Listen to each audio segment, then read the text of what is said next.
Capítulo 4 do profeta Malaquias, nós estaremos lendo os 2 últimos versículos.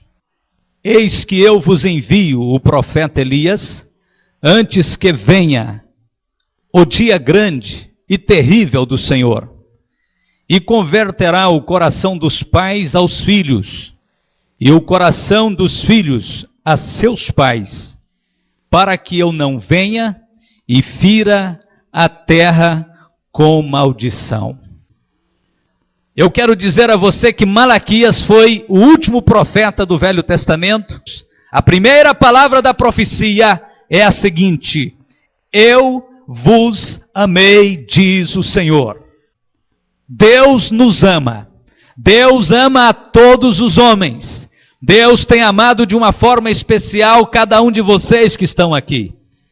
E Deus diz: eu te amo, mas eu te corrijo porque você é meu filho, é minha filha. Eu disciplino quem eu amo, eu corrijo quem eu amo. Deus, Ele é um pai que zela e por isso Ele está sempre atento e Ele avisa e Ele adverte. O livro do profeta Malaquias é uma advertência.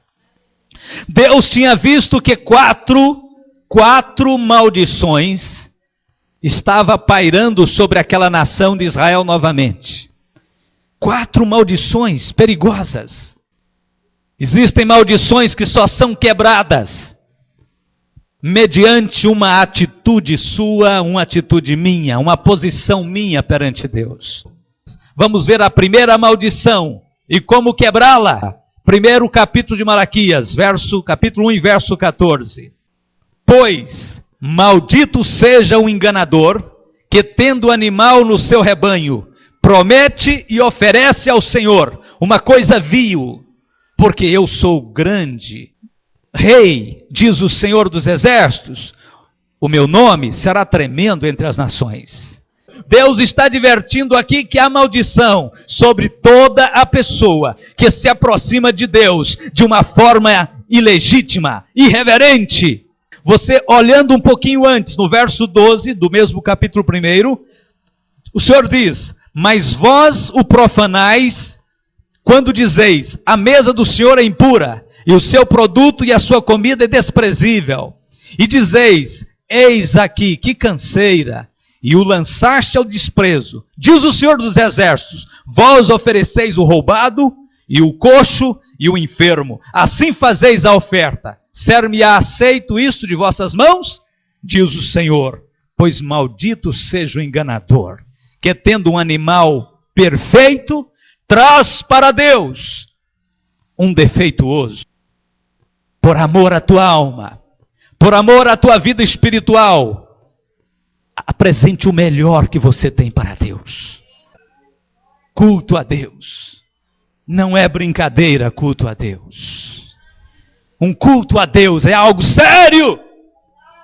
Quem vai dirigir um culto, quem vai pregar, quem vai falar, quem vai cantar, tem que santificar a Deus, tem que buscar a Deus, tem que ser santo, tem que ter uma vida limpa. Deus merece o melhor, mas muita gente está dando o pior de trás de uma capa do engano, da mentira, ocultamente. Fachadas, Deus odeia fachadas, Deus abomina hipocrisia, Deus não aceita. Deus busca frutos de um coração que realmente vive para Ele. Mas quantas pessoas vêm para a igreja, nem oram. Quando todos estão orando, ela está conversando, olhando para o lado, arrumando a roupa, passando a mão no cabelo. Enquanto alguns estão tentando chegar na presença de Deus, outros entram e saem. O nosso Deus é santo. Maldito aqueles que cultuam a Deus de forma irreverente, de forma indigna. Número 2, Malaquias capítulo 2, verso 1 e 2. E agora, ó sacerdotes, este mandamento vos toca a vós. Se o não ouvirdes, e se não propuserdes no vosso coração dar honra ao meu nome, diz o Senhor dos exércitos, enviarei a maldição contra vós, e amaldiçoarei as vossas bênçãos, e já as tenho amaldiçoado, porque vós não pondes isso no coração. Deus está trabalhando com seu povo simples, as ovelhas, mas Deus também está trabalhando com os pastores, com os pregadores, com os ministros, com os sacerdotes. E esta palavra é direta para os ministros. Deus estava preocupado naqueles dias, como está hoje igualmente, com aqueles que se colocam diante do seu povo e que muitas vezes não honram o seu nome. Meus queridos irmãos, maus testemunhos, escândalos, coisas horríveis têm acontecido por causa de líderes insensatos, líderes irresponsáveis, líderes que param diante do povo, tentando apenas engodar o povo, negociar com o povo. Muitas igrejas, muitos templos por aí, têm se transformado em verdadeiras casas de shows. As plataformas estão virando palcos, púlpitos estão virando balcões de negócios, e muitos pregadores não passam de mercenários, que querem apenas o dinheiro do povo, mas Deus está ficando irado com esse tipo de líderes. E ele disse: maldição virá sobre vós, eu converterei as vossas bênçãos em maldições. Então cuidado, quem você está ouvindo, cuidado com quem você permite colocar as mãos sobre a sua cabeça, porque há muitas bênçãos aí convertidas em maldições. Nós temos que ter firmeza, obreiros, nós temos que ter firmeza, nós temos que separar isto. João Batista chegou e disse: está posto um machado na raiz das árvores. A árvore que não produzir fruto tem que cortar e tirar. As coisas estão indo de qualquer forma por aí afora, e a maldição está pairando sobre este povo, e muita gente já não sente mais a presença de Deus. Agora você vem para a igreja e fica calado, e não levanta suas mãos, e não dá glória a Deus. Aqui é lugar de extravasar. Ele merece, Ele é o Senhor, Ele é o nosso campeão, é o nosso Deus, é o Senhor da nossa vida, é a nossa paz, nossa alegria, nossa força e fortaleza. Eu o amo porque Ele me amou primeiro. Glória a Deus. Terceira maldição, capítulo de número 3 de Malaquias. Versos 8 e 9. Roubará o homem a Deus? Todavia vós me roubais e dizeis: em que te roubamos? Nos dízimos e nas ofertas alçadas? Com maldição sois amaldiçoados, porque me roubais a mim, vós, toda a nação. Você tem sido fiel a Deus nos seus dízimos? Ah, pastor, não sobra. Este é o problema, você quer dar a sobra. Deus não aceita sobras. Deus não precisa de sobras. Se você não tiver fé para dar, Deus vai levantar outro que vai dar em seu lugar. Ah, pastor, faz 1 ano que eu não dou dízimo. Meus pêsames, paira sobre você uma maldição. Esse é o mínimo que o crente deve ter o compromisso de dar. Não é o máximo, não, é o mínimo. Porque Deus, meus queridos, nos dá muito mais do que nós podemos pedir ou pensar. Outro dia eu estava conversando com um irmão, ele disse: pastor, é um milagre. Eu tenho lá em casa algumas sementes de arroz, alguns sacos de arroz que eu reservo para semente. É uma semente extraordinária, dá com 3 meses. Eu disse: irmão, é mesmo? Eu disse: como é que é? Ele disse: pastor, uma semente de arroz, normalmente ela vai produzir mais de 400 sementes no milagre da multiplicação. Você põe uma sementinha e dá mais de 400. Ele: exatamente. Mais de 400 grãos é produzido. E eu perguntei para ele: irmão, e quando você planta ali aquela semente, você tem que só cuidar da terra, e claro, colocar ali algum adubo, é normal. Quantas vezes você vai lá para aguar esses 3 meses? Ele disse: não uma vez. Deus manda do céu bilhões de litros d'água e agoa para mim. E é um milagre tremendo, porque na terra tem vida e fertiliza, e a semente tem vida e brota, e daqui a pouco eu estou colhendo e enchendo os sacos de arroz e guardando lá em casa. Falei: isso é um grande milagre da multiplicação. Deus só te pede a 10ª parte, Ele te dá 500%, 1000%. Ele trabalha para você. Tudo é milagre de Deus. Luz, ar, chuva, terra com a capacidade para fertilizar, sementes. Deus te dá tudo. E tem gente que fica: eu não sei se eu vou dar o dízimo. Estou com medo de dar o dízimo e passar fome. Eu tenho muito mais medo de guardar o dízimo para mim e passar fome. É do Senhor, é o mínimo que eu posso dar para Deus. Ah, pastor, vou fazer uma campanha da prosperidade. Campanha de prosperidade é ser fiel nos dízimos, é só isso.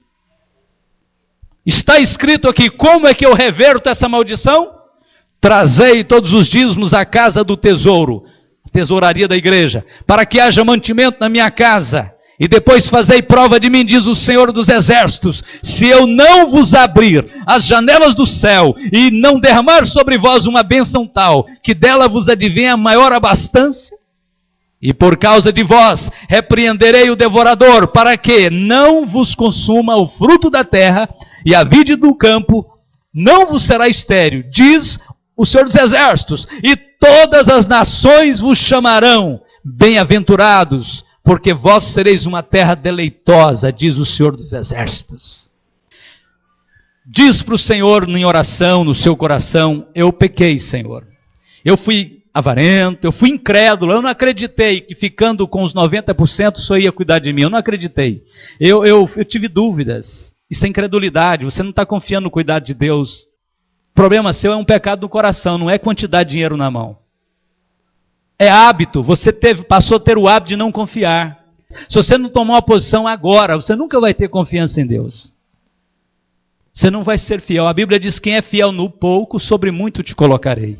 Então quero te dar um conselho, não está sendo fiel? E eu estou falando isso aqui, irmãos, é para adolescente, para jovens, porque tem adolescente jovem que ganha, o pai dá, a mãe dá, e ele acha que não precisa também ser fiel. Você tem que aprender a ser fiel desde cedo. Você ganhou do seu pai, final do mês, te deu uma mesada, uma ajudinha. Aqui, minha filha, meu filho, R$50, R$100 para você comprar alguma coisa. Tira o dízimo, não é seu.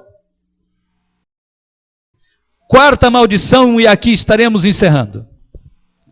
Número 4, capítulo 4, versos 5 e 6. Eis que eu vos envio o profeta Elias, antes que venha o dia grande e terrível do Senhor, e converterá o coração dos pais aos filhos, e o coração dos filhos a seus pais, para que eu não venha e fira a terra com maldição. Deus quer livrar o seu povo desta quarta maldição. E esta maldição está ligada à vida familiar, à família, ao lar.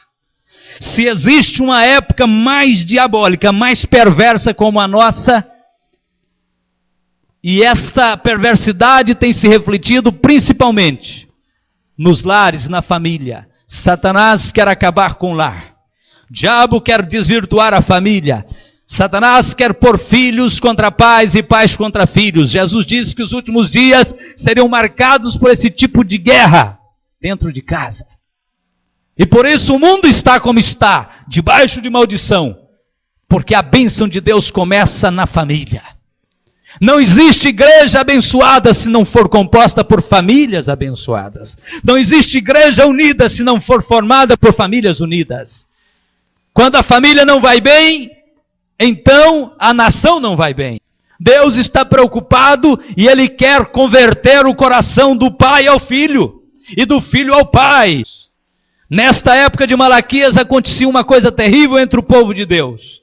Se você voltar à Bíblia no capítulo de número 2, olha o que Deus diz para aquele povo no passado.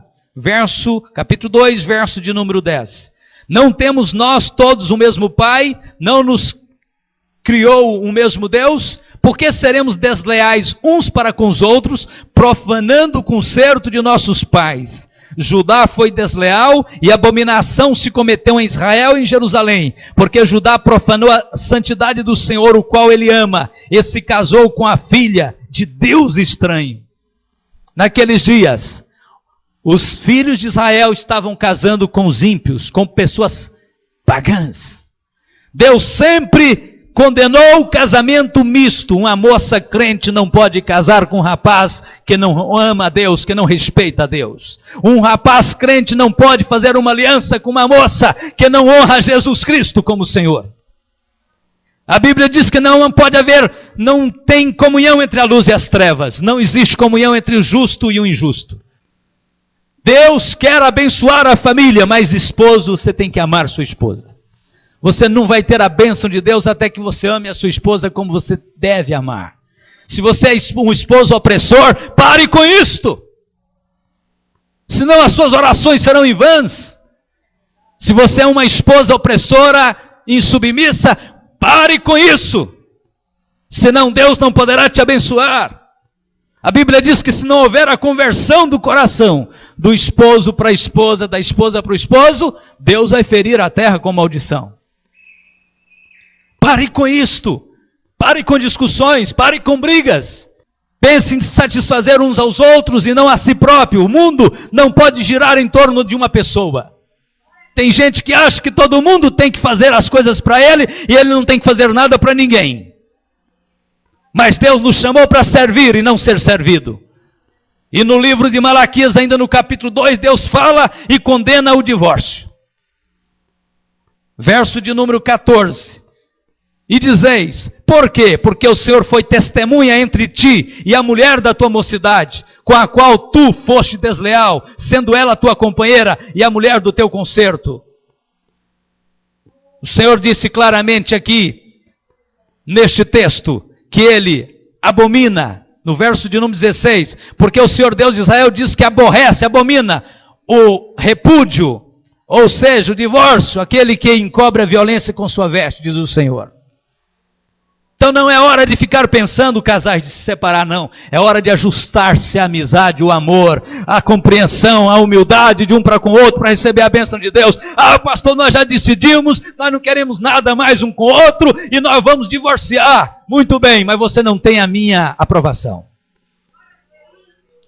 Quer fazer, faça, você é livre. Mas Deus está dizendo que aborrece, odeia o divórcio.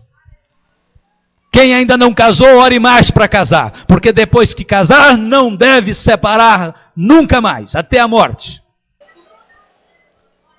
Deus ama a comunhão da família, o lar. Deus ama as crianças protegidas por um casal que vive bem, que vive feliz. Deus ama e Deus se manifesta nesta família, nesse lar. Este lugar será protegido por Deus. A bênção de Deus estará ali. Satanás tentará investir, mas ele cairá de costas, porque Deus estará ali para proteger.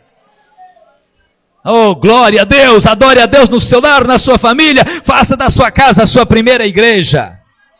Ouça seu pai, sua mãe, e não é só depois que, não é só enquanto você é solteiro não, viu? Enquanto seu pai e sua mãe viver neste mundo, honre-os, escute-os e obedeça-os. A bênção de Deus está sobre todos os filhos que honram os seus pais. Pai pode ser analfabeto, mãe pode ser maltrapilha, pobre, que os filhos têm que honrar seus pais. Ah, tem vergonha da minha mãe? Não tenha vergonha da sua mãe, ela te gerou. Não tenha vergonha. Uma moça, uma menina, uma adolescente disse que tinha muito vergonha da sua mãe, porque ela tinha uma mão deformada. Até que um dia, alguém disse, por que é que você faz isso com sua mãe? Ela disse, por nada e tal, minha mãe tem uma aparência assim, assim, aquela mão dela toda estragada. E ela disse, você sabe por que aquela mão dela daquele jeito? Eu disse, não, é porque quando você tinha 2 meses de idade, a casa que você morava pegou fogo, a sua mãe entrou entre o fogo, nas labaredas, foi no seu quarto, te arrancou do berço, queimando-se, deixando que seu corpo pegasse fogo para te salvar. Aquelas marcas ali é que te deram vida. E aquela moça caiu em prantos, diz, eu não sabia. Pois então fique sabendo que todo pai, toda mãe sofreu e sofre pelos seus filhos. Quando você era uma criança, quando você estava sendo gestado, quando você nasceu, o tempo inteiro, pai e mãe sofrem pelos filhos. Filhos têm que honrar pai e mãe. Amém, irmãos? Estas palavras de Deus para a sua vida é que Deus te ama e Ele quer abençoar você com ricas bênçãos dos céus.